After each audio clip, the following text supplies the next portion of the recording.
Good morning, everyone. It is on, right? Okay. Let me see if I can lasso all this energy.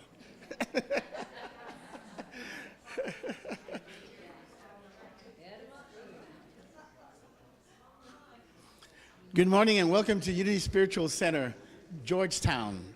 So very glad that you have joined us today. And we just come together on Sundays just to kind of recharge our batteries. I don't know what kind of a week you had. It was a pretty decent one for me. It's not bad. It was my birthday, of course. but you know, we've gone through a few. Recently we've gone through a few that was a little unsettling, but this one was pretty mild. But you know, nevertheless, even on a mild week, you know, we get pulled in all kinds of different directions. And so we come together on Sunday mornings to kind of just reattune our instruments. Really, that's what it is. You know, each one of us is like a guitar, and we just, during the week, you know, we do all this banging with a guitar and against the physical universe, we get a little out of tune. So we come on together on Sunday mornings just to kind of get retuned, and that's what we do here on Sunday mornings. And we do so by affirming together and by uniting our energy together and praying together and laughing together and singing together. And yeah, we even learn a thing or two now and then. Today's lesson, by the way, I'm going to talk about Cain and Abel. Have you thought about that lesson? That's an interesting subject. What do we make of it? And that's what we're going to talk about. So here we go. Unity is a positive path for spiritual living. We offer a unique approach to spirituality. We are love-centered and all-inclusive. We embrace an open heart and an open mind. We are spiritual, not religious. We are a blending of Christianity, Eastern philosophy, science, transcendentalism, and affirmative prayer based on the power of the mind. We offer spiritual teachings that provide practical tools for meaningful and abundant living. Because when Jesus said, "I'm here that you might live more abundantly," you know, we're here to enjoy ourselves. But we have to learn how to master this, because if we don't, then again, we get pulled in the wrong directions. We have no dogma or creed, though we do have 5 principles that formulate our philosophy. Our foundational belief is oneness. Our fundamental practice is living in the present moment. Please join me in affirming our mission statement.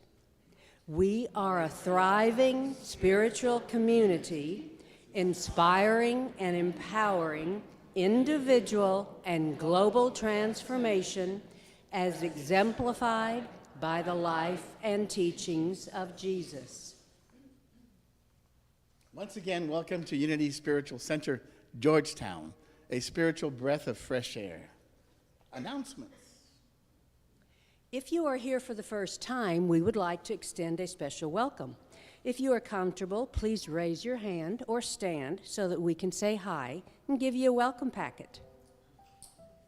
Please stand if you'd like. Good. May I have your name up in the front here? And your names and where you're from? My name's Victor, and this is my wife, Beverly. From where? Vermont, Oh, I thought you were saying where you're from. Victor and Beverly, welcome. In Sun City, so they're locals. From Corpus, all right, well, welcome. Corpus Christi, we have another Corpus Christi person. 2 people, actually. Welcome. And your names? Wally and Kyle. Wally and Kyle. And where are you from? Okay. Oh, wonderful. New residents. Welcome. Glad you came.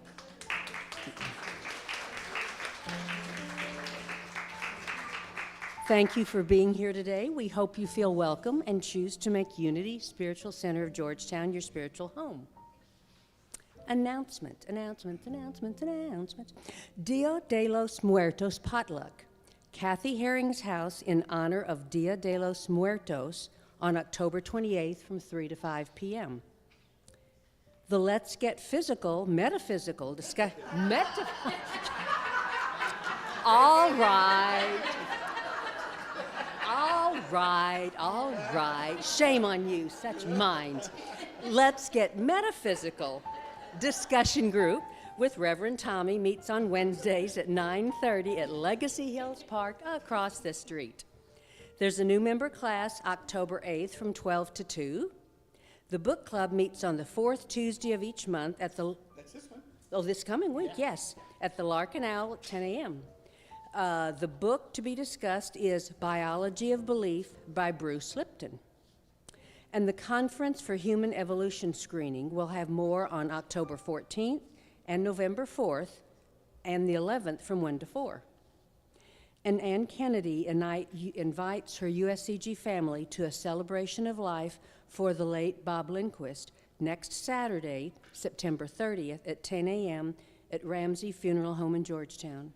We surround Ann and her family with love, and we are deeply grateful for our memories of Bob as a friend and spiritual companion. For additional information and to sign up for these events, please visit our welcome table in the foyer, check out your weekly e-newsletter, go to the website, or email admin@unitygeorgetown.org. Thank you.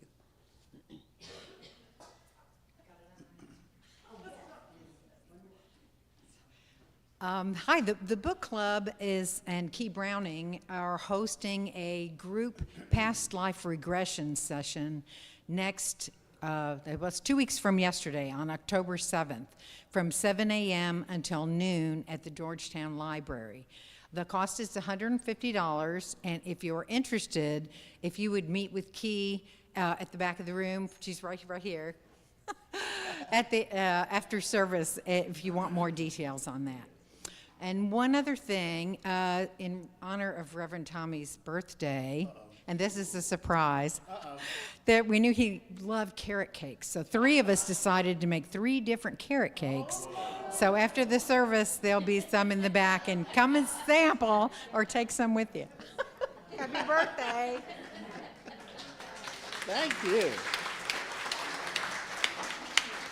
So I had asked you all to have, every now and then, we rotate songs. So once in a while, we come across the drum circle type songs, and I asked you to bring some noisemakers. And I have a couple, if you don't have any, who would like to share. This is a handmade, with any hand, you can put whatever different beads or whatever. These are Texas ebony trees. It's a big old cedar box, so it's very heavy sounding. But you can put BBs or anything, so anybody who wants that. You want that one? Okay. I've got my djembe. Anybody who want a djembe can have that. Anyone? No takers? Okay, Susan's gonna take it. And I have this wonderful little thing that's my daughter gave me, and it's so it's pretty cool. Anybody wants to bang on this thing? Okay, good.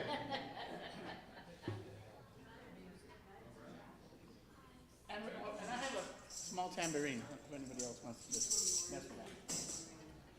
So remember, at the end of the song, when we stop singing, just keep going, and I'm going to do the 4, 3, 2, 1 thing, and boom, and we kind of end it that way.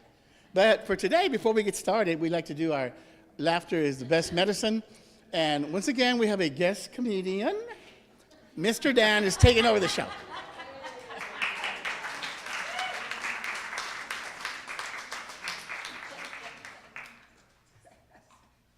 I'm launching a second career.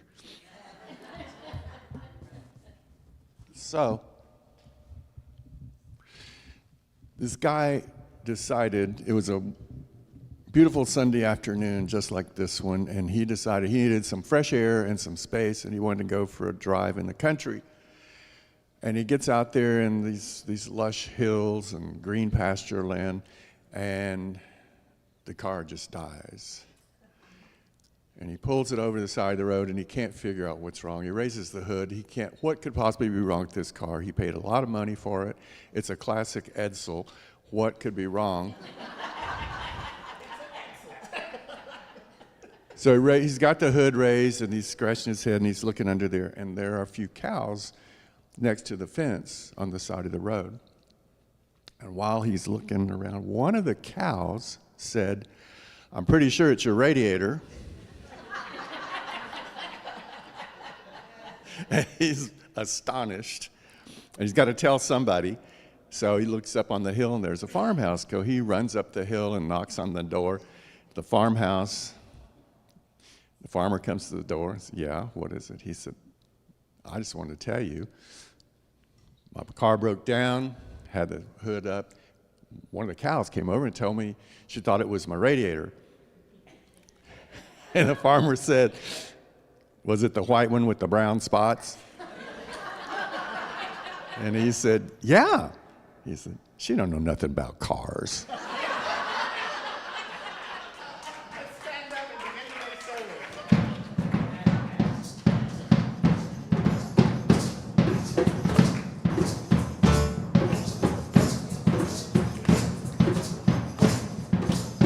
God is my source. God is my power. God gives me everything I need. So I give thanks for all my blessings. God gives me everything I need. It's my source. Love is my power. Love gives me everything I need. So I give thanks for all my blessings. Love gives me everything I need. Joy is my source. Joy is my power. Joy gives me everything I need. So I give thanks for all my blessings. Joy gives me everything I need. Peace is my source. Peace is my power. Peace gives me everything I need. So I give thanks for all my blessings. Peace gives me everything I need. God is my source. God is my power. God gives me everything I need. So I give thanks for all my blessings. God gives me everything I need. God gives me everything I need. God gives me everything I need. God gives me everything.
Please read the affirmation twice.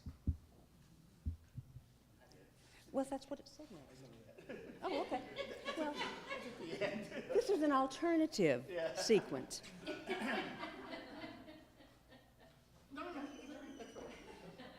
Today's daily word is healing. Is healing. Well, the affirmation will be, divine life lives as me. I am whole and well. Please repeat it twice. Divine life lives as me. I am whole and well. Divine life lives as me. I am whole and well. When I am experiencing a healing need, I focus my thoughts beyond illness and discomfort. Even as I seek treatment for the injury or illness, I see myself whole. I remember that I am created in the image according to the likeness of God. I know my life is God's life, living as me. Divine life fills every cell, strengthens every muscle, bone, and organ, and quickens every nerve in my body. It restores perfect order to all my body's functionings, releasing and replacing anything unlike itself. When someone asks me to pray with them, I do not ask about their symptoms or circumstances. I affirm the healing activity of divine life in each one with whom I pray. I see them as the spiritual beings they are, whole and well. In him was life, and the life was the light of all people. John 1:4.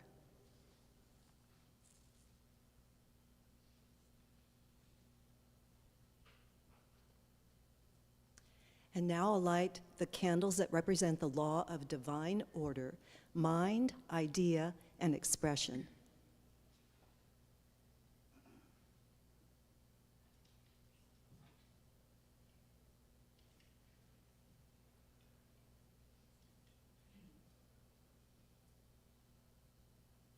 Divine mind is the source of all that is, all that ever will be.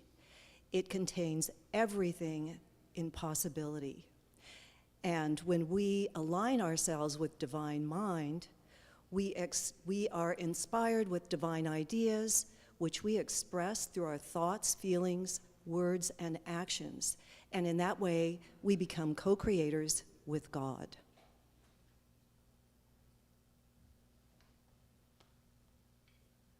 And now please join me in affirming our prayer of intention together. Living Spirit opens our minds, opens our hearts, touches us deeply with love, and sends us out as agents of love, agents of peace, agents of justice. Amen.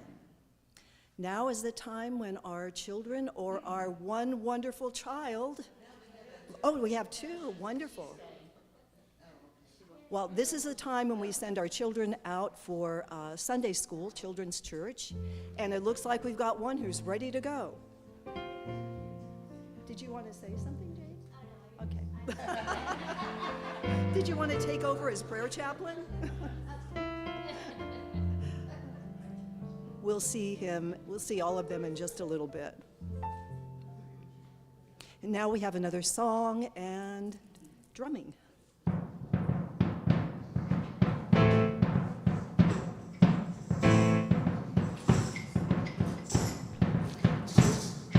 Thank you for this day, Spirit, thank you for this day. Thank you for this day, Spirit, thank you for this day.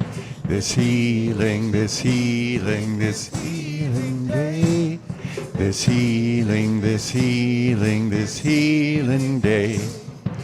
Thank you for this day, Spirit, thank you for this day. Thank you for this day, Spirit, thank you for this day.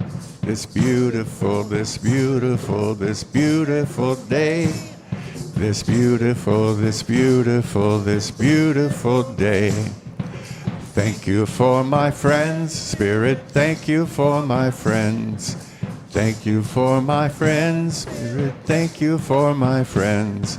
My wonderful, my wonderful, my wonderful friends. My wonderful, my wonderful, my wonderful friends. Thank you for this day, Spirit, thank you for this day. Thank you for this day, Spirit, thank you for this day. This beautiful, this beautiful, this beautiful day. this beautiful, this beautiful, this beautiful day.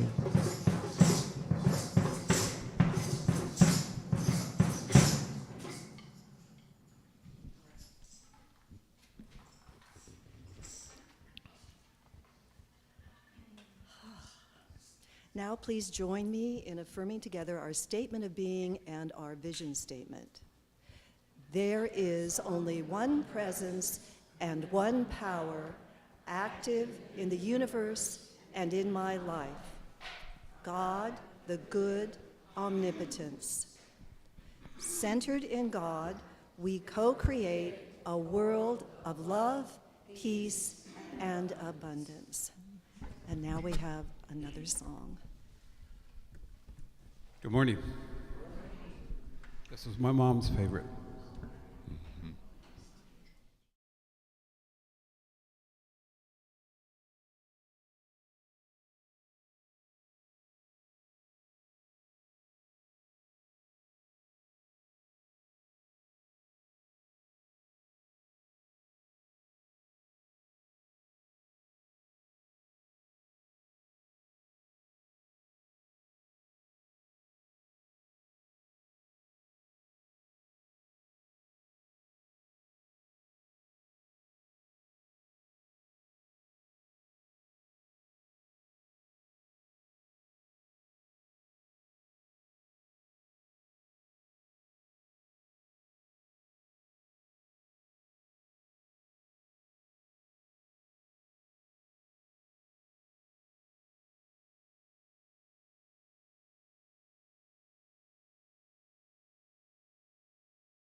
waiting for all the goosebumps to go down.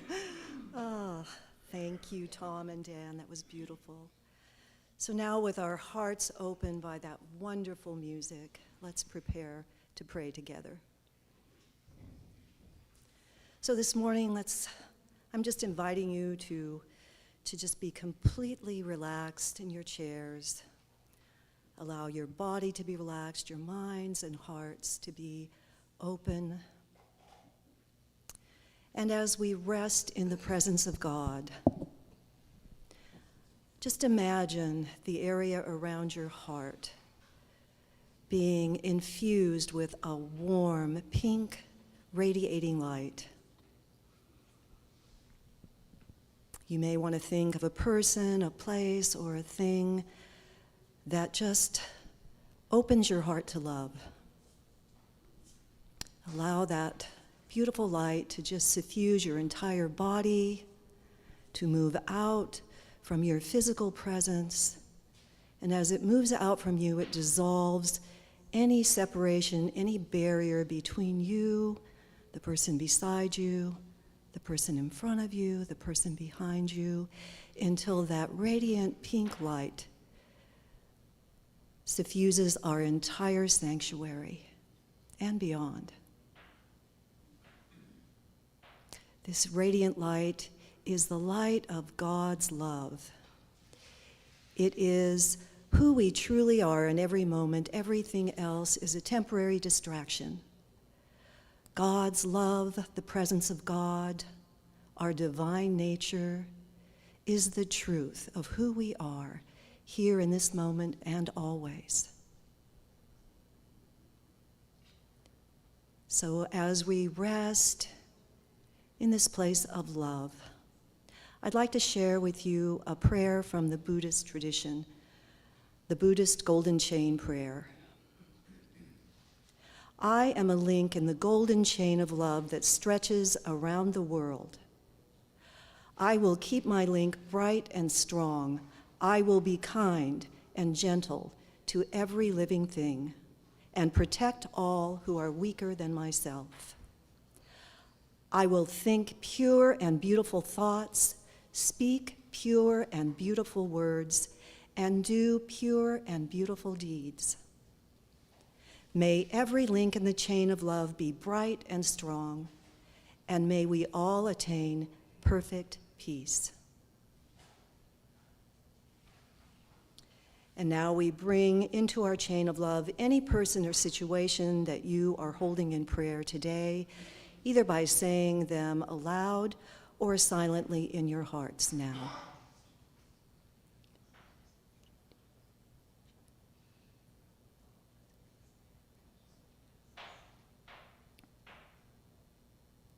And now we close this time of prayer by singing an ancient prayer, a prayer handed down through the ages that affirms God's realm manifest in earth as it is in heaven, the Lord's Prayer. Our Father, which art in heaven,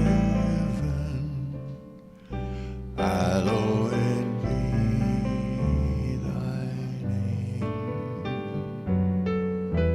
Thy kingdom come, thy will be done in earth as it is in heaven.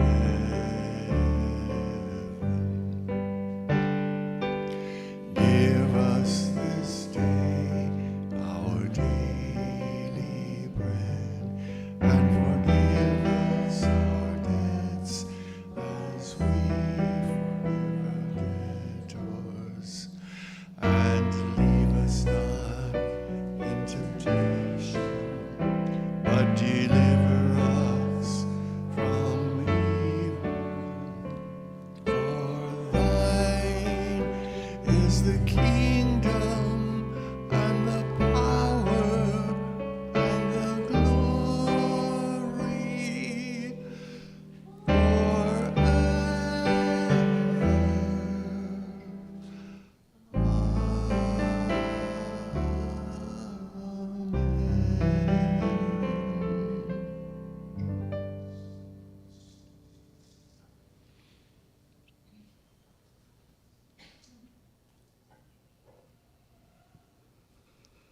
Today, our spiritual practice is from a small but mighty inspirational quote that one of our prayer chaplains shared this week in our group text. And here's what it said. I recently learned about a term called a glimmer. A glimmer is essentially the opposite of a trigger. Glimmers are those micro moments in your day that make you feel joy, happiness, peace, or gratitude. And once you train your brain to be on the lookout for glimmers, the more these tiny moments will begin to appear. Well, I don't know who the author is, but I think they expressed in a few words what our spiritual journey is all about: waking up. We can find ourselves just sleepwalking through our day, reacting to the triggers that will inevitably come along on our path. And we may never notice the miracles that are taking place right in front of us. Part of the reason for this is that our brains evolved to be tuned into the negative or the bad more than the good. If our ancestors didn't happen to notice a beautiful sunset, they would live to see another day. But if they failed to spot the saber-toothed tiger perched on the branch over their head, that was pretty much the end of their gene pool. So here in Central Texas in the 21st century, the odds of stumbling across an apex predator are pretty low. So our brain's negative bias doesn't serve us that well anymore. And like the quote says, we have to retrain our brains to focus on the good, the glimmers, instead of the triggers. We do this by noticing the good things and allowing ourselves to really experience them. When someone says or does something nice or kind to us, when we finish a difficult task, when we see something beautiful in nature, don't just allow that to slip by. Instead, pause, let it sink in, and try to really feel your pleasure or appreciation, not just think about it. Notice what you feel in your body, maybe a warm glow, a feeling of lightness.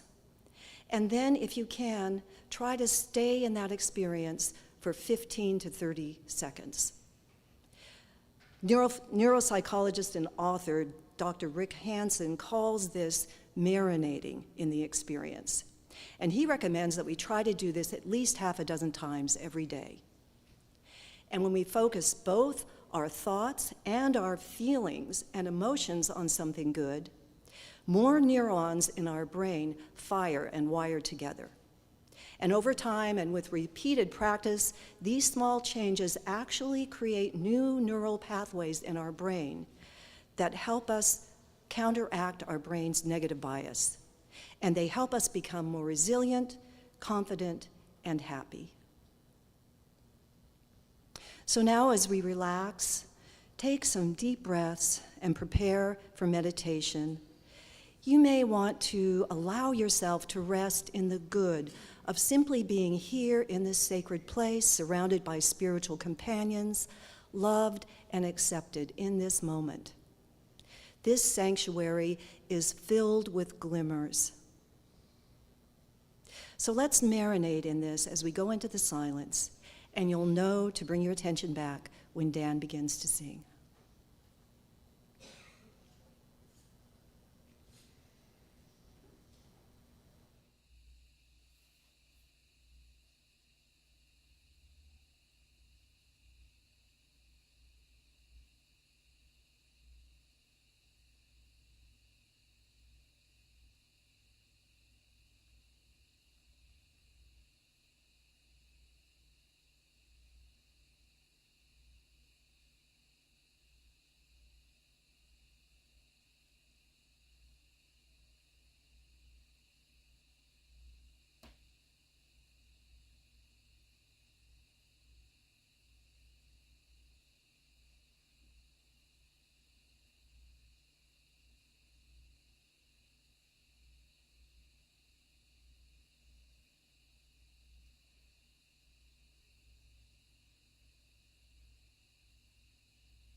The story is normally attributed to Moses, and Moses lived somewhere around 1200, 1300 BCE, before the Common Era, which is far removed from when the story of Genesis may have taken place.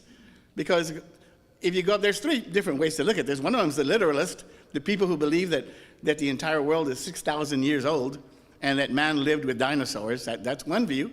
And the other one is that man appeared, well, some version of mankind appeared here like millions of years ago, and our version of mankind appeared about 300,000 years ago. But either way, any way you slice it, that's long before Moses. So again, it's just a story to try to figure out what happened. So what is this story of Cain and Abel all about, really? And most of us, I think, are at least vaguely familiar with the story. Cain was Adam and Eve's first child, and Abel was Adam and Eve's second child. Now, literally, if you choose to interpret things this way, they were the first children born on this planet. And it didn't take long that they also became the first participants in the first homicide on this planet. I mean, it just didn't take long for that nature to come out.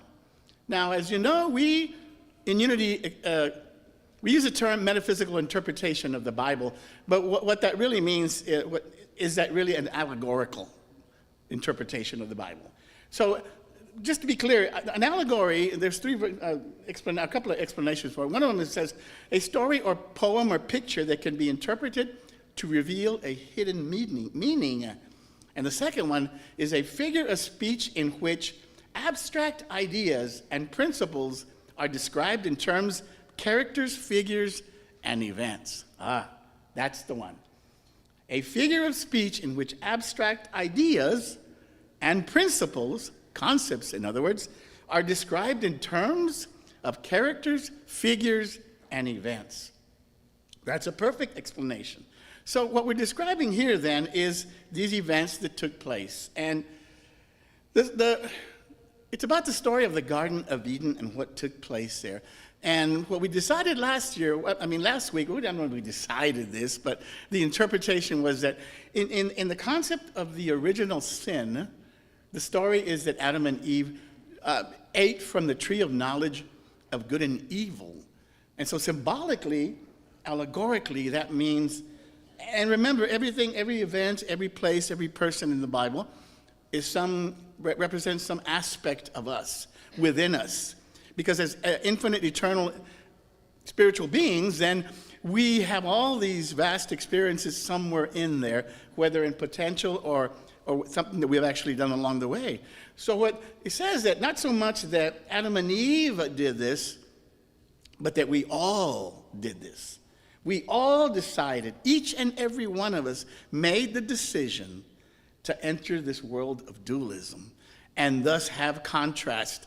And because if you think we always say everything is one, yes, but if there's one, then there's nothing to choose from. So in order to have something to choose from, like at Baskin and Robbins, you got 38 options, And that's one of my theories, is that, you can actually have options and they're all good. They don't fall out of because they're all good. Anyway, that's a story for another day. So Cain and Abel, just to review the story, it goes like this. Now the man knew his wife Eve, and she conceived and bore Cain, saying, I have produced a man with the help of the Lord. Next she bore his brother Abel. Now Abel was a keeper of sheep, and Cain was a tiller of the ground. Remember that. Abel was a keeper of sheep, and Cain was a tiller of the ground.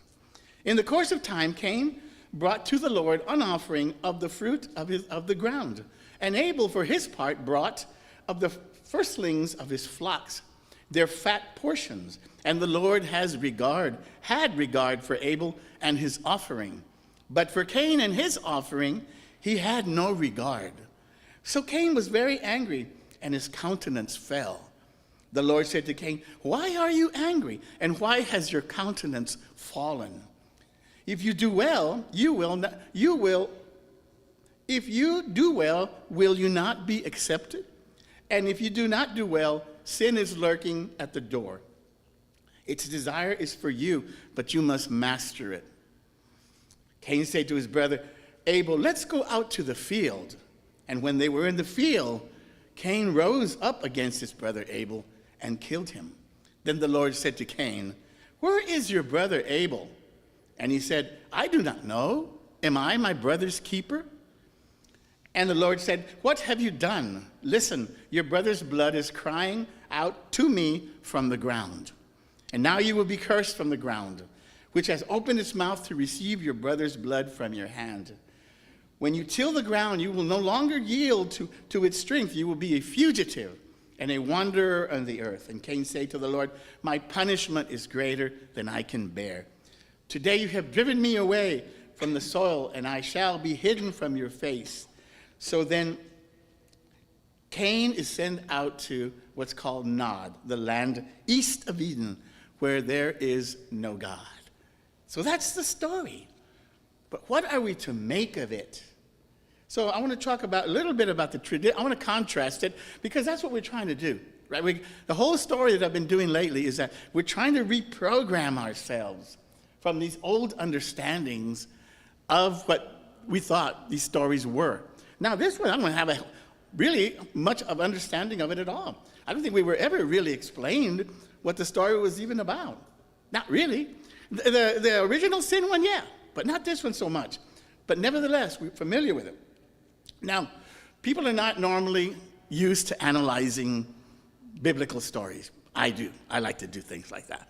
So what does this story really, really tell us? Well, if you take it literally, it says that the first thing that jumps out to me is not so much about what the story tells us about Cain and Abel, but what it tells us about God, right?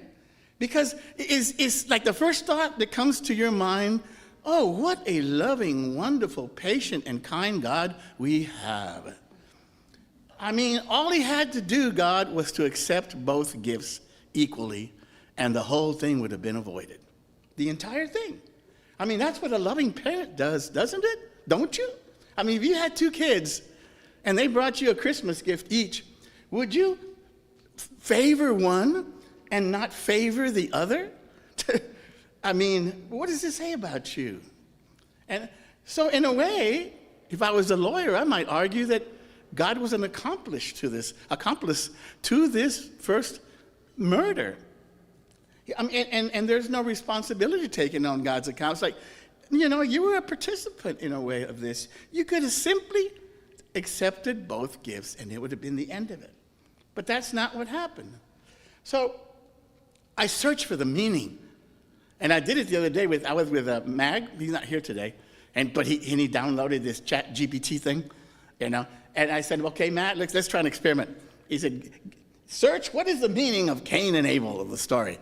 Mr. Chat GPT, see what it says? And this is not from this, but it's very similar. It says, the account of Cain and Abel has much to teach us. This article is only to briefly address some of the profound levels of the lesson. Now, this is traditional, okay? Let me clarify. This is the traditional understanding. We must approach God on his terms. God does not accept any mere religious activity we throw his way. God is our holy creator. We believe in him. It is only right and necessary that we worship God according to the conditions set by him. Ooh, I thought we were talking about unconditional love. But anyway, both men approached God through the religious activity of sacrifice, but with two different motives and hence two different results. And I said, oh, wait a minute. I'm going to reread it again. It doesn't say that.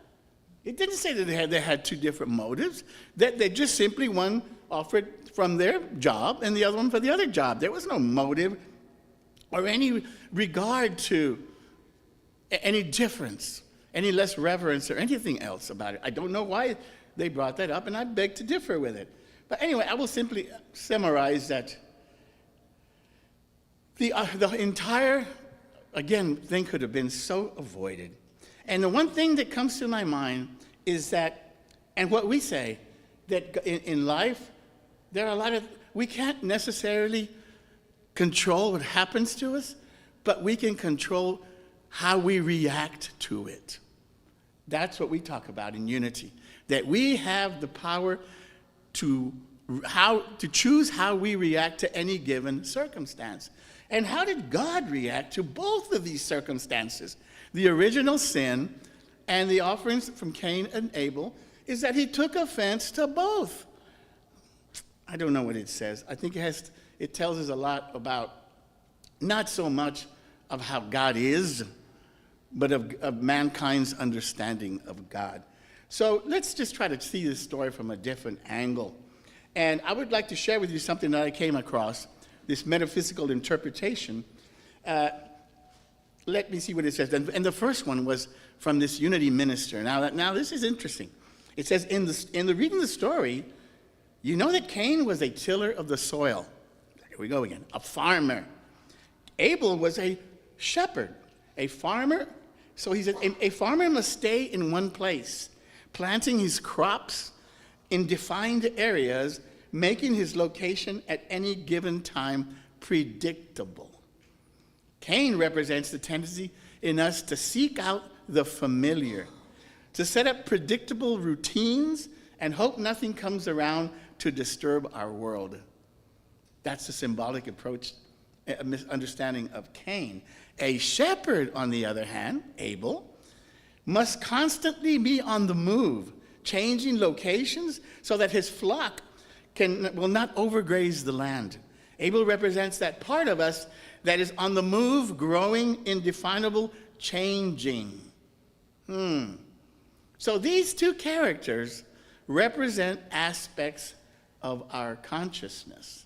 There is that part of us that's the Cain, that's the predictable, that's unchanging, that doesn't want to change, that's very secure. And there's that part of us that's Abel, who's out there moving, changing all the time. So what happens then? What's the interpretation of these two characters? That our comfort and our willingness to be that one that doesn't move and avoid change kills that part of us that wants to move forward. And I said, well, now that takes on a whole nother understanding of things, doesn't it? So it is not that God has favor over one over the other. Is that in order to move forward in the direction of becoming more aware of our divinity, we need to be more focused on the Abel side of our nature and not so much on the Cain side. But so what they represent, again, is just two natures of our consciousness. Cain represents a selfish state of mind. As a tiller of the ground, he's connected to the ground. He represents the physical side of man. I said, now this is getting interesting metaphysical interpretation, if you like that kind of stuff. Abel represents the spiritual principle in us. As the keeper of the sheep, he represents the spiritual side of man. A lamb is symbolism for purity and innocence. So the Cain represents that part of us that is attached to the physical side of the world, of nature, of our nature. And Abel represents that part of us that is attached to the spiritual side of our nature. And so somehow, and we know the story, there are a lot of stories about us descending into the lower worlds and taking on these forms and all that stuff. And so that when we did that, we became so enthralled by it that we lost ourselves and forgot who we truly are. That's the general overall picture of our spiritual journey. So in that sense, Cain then killed that side of us, to the point where we no longer even see our spiritual side. For a long time, we went through that phase where might is right. Even Putin right now, Putin's in that total Cain stage, where he just has no regard for the spiritual side of anything or anybody. So that's what the story is trying to tell us. And so let's just go ahead and review this a little bit. Please. I want to leave you with this idea about what this story means to us from the metaphysical allegorical interpretation. So that's what we try to do here in Unity, is we try to find a deeper understanding of what these stories really mean to us and what they mean to our nature and our consciousness. We are reminded that our beliefs very, very much do affect our lives. And we're reminded we become very comfortable in certain situations, and we really resist change. But these changes are necessary because these old beliefs no longer serve us. Every opportunity is an opportunity to make a change, to leave those old ways behind and to turn to that Abel within. At the start of this lesson, I asked, what is this story all about? Like all stories in the Bible, the story of Cain and Abel is not a story about what happened long ago. It is a story about an idea, a principle within us that is happening to us all the time, every moment. Every moment we are confronted with a challenge or a change in our lives. Something doesn't quite go the way we want it to go. It's not representative, and we react in such a way that is not representative of our divine nature. And from that not representative of our divine nature, we react with emotion. Emotion that sometimes we can't control. And it's overwhelming. And every time something like that happens to you, and you act from your Cain nature, then that Cain in you is killing the Abel in you. And that's where we've come to for a long time. And now we must, as Therese said earlier, find our journey back to awakening ourselves to our Abel nature. It's not that it's dead. It's that it's dormant and it's neglected. And we must find ourselves back to that so we could find our happy days.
Shonda? Yeah, this Friday, right? Cool, cool, cool. Very cool. Yeah, it's 6 to 9, you said? So if you want to go to Ichido, anyway. So now comes the time in our service when we offer our tithes and our gifts to the spiritual community so that we can continue going forward and teaching lessons that reprogram our mind back into understanding who we truly are. These wonderful, eternal, loving, spiritual beings. Is that who we are? So we take our tithes together and we say, divine love through me blesses and multiplies all that I have, all that I give, and all that I receive. I give in love, and I trust God.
Hi there.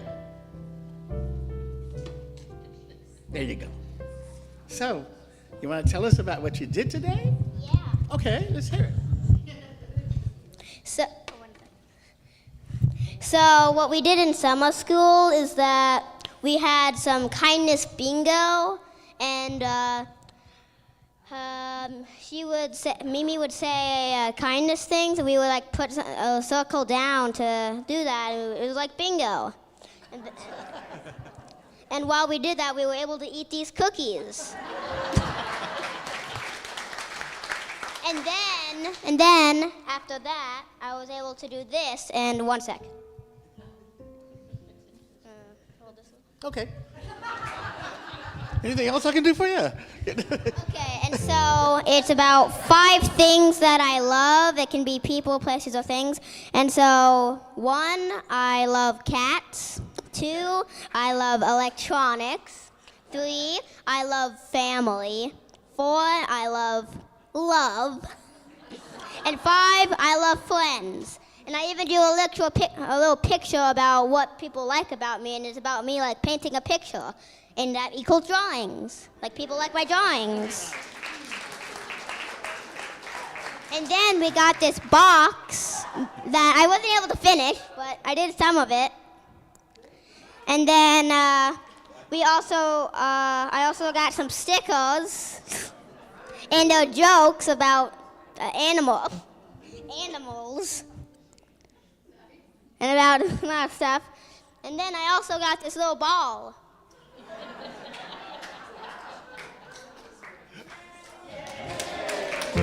Thank you. Thank you very much.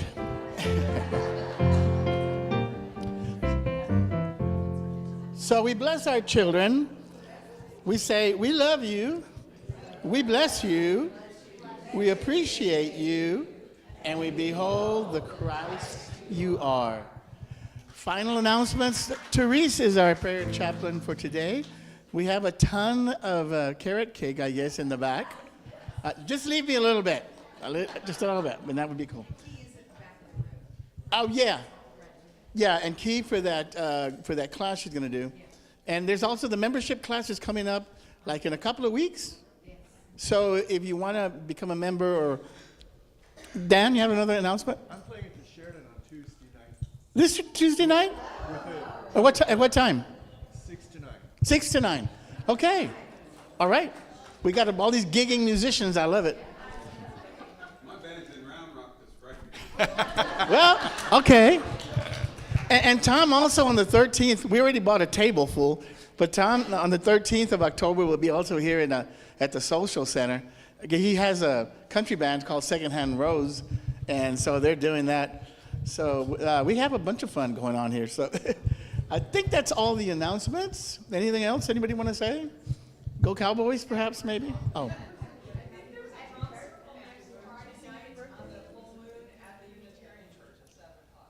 Say that again, JK? There's a drum circle at the Unitarian Church. I'm not facilitating it on Hutto Street across the Yeah, okay. on Friday night at 7, I think. Oh, well, very cool. All right, great.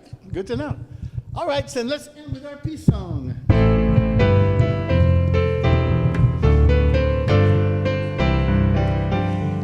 Let there be peace on earth, and let it begin with me. Let there be peace on earth, the peace that was meant to be. With God as creator, family all are we. Let us walk with each other in perfect harmony. Let peace begin with me. Let this be the moment now.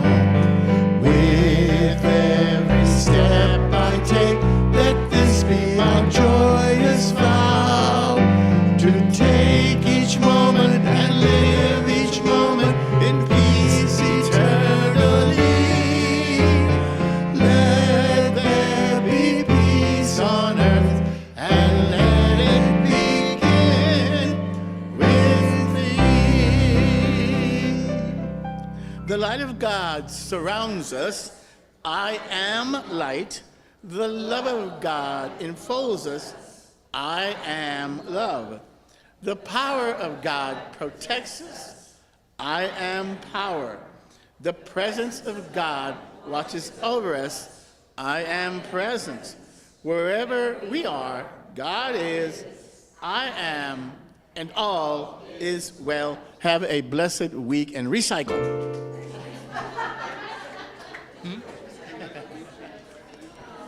Let's sing happy birthday to Tommy. Happy birthday to